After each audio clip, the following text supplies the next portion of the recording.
कुठं घेऊन आणि लक्षात ठेव परत ती माझ्या डोळ्यापुढे आली नाही पाहिजे कळतंय ना अगं जा नासकी कुठली सर अवघड आहे गाड्या जग ना अवघडाचे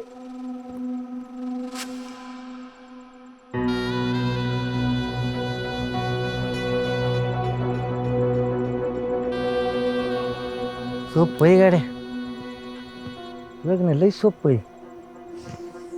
बघा मगाशी या तायडीला मळ्याच्या मालकिनीला वाटलं होतं की मळा शांत झालाय, आनंदाने जगू लागलाय. पण तायडी हे विसरली आहे की मुळात ह्यो मळाच दुःखाचं आणि कोटाण्याचं घर. मग असा कसा मी बदलेल आणि शांत होईल? हा नाहीच ना. माधुरीचं असं येणं महाद्याला अजिबात पटलं नव्हतं. तायडीला माधुरीने तसं बोलणं अजिबात पटलं नव्हतं. सरीला नवाने तसं बोलणं लालूला अजिबात पटलं नव्हतं.